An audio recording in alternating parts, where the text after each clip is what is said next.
इधर डॉक्टर भी उस लड़के की इलाज कर रहे थे। ईश्वर ने दोनों के मन की बात काबूल कर लिए और अब लड़का बोलने लगा, लेकिन वह अपनी याददाश्त को खो गया। अब उसे कुछ भी नहीं याद था। अब इसके बाद लड़की ने उसके याददाश्त के लिए काफी कुछ किया, लेकिन याददाश्त न आ सका। अगर प्रेम की नींव को झूठ पर रखा जाए तो वो गिर ही जाता है। ये लव की कहानी को पढ़े, सच्चे प्यार की लव स्टोरी। प्रेम के साथ दीवानगी प्रेम कहानी। ये प्रेम कहानी लव स्टोरी एक लड़की की है। वो लड़की रोज शाम को टहलने के लिए अपने नाजुक के मैदान में जाया करती थी। एक दिन उसे एक लड़का उस मैदान में दिखा।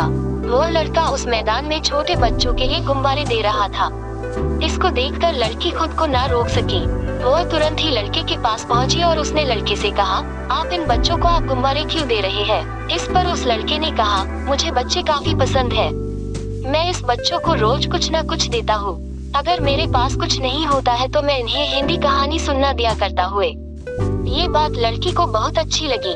वो लड़की भी बच्चों से काफी प्रेम करती थी। अब वो दोनों बच्चों के लिए रोज कुछ उपहार लेकर आते थे और बच्चों को कहानी सुनाते थे। एक दिन लड़की ने लड़के से कहा, मेरे पास अब बच्चों को कहानी सुनने के लिए कहानी नहीं है।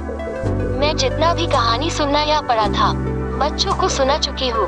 इस पर बच्चे ने कहा, तुम कहानी के लिए हिंदी कहानी इन पर जाया करो, वहाँ पर तुम्हें बहुत कहानी पढ़ने को मिलेगी। अब उन्हें ऐसी ही बात होने लगी। एक दिन लड़के को समझ में आ गया कि उसे प्रेम हो गया है, लेकिन लड़की को अभी नहीं पता था। समय के साथ अब वो दोनों काफी करीब आने लगे। प्रेम अंधा होता है। अब वो एक समय भी एक दूसरे के बिना नहीं रह पाते थे। इसके बाद वो दोनों समझ गए कि उन्हें प्रेम हो गया है। अब उन्होंने इस बात को अपने घर वालों से कही। घर वाले भी इसको लेकर राजी हो गए। बस अब किया था, उन्हें एक दूसरे से प्रेम के बाद शादी भी हो गई।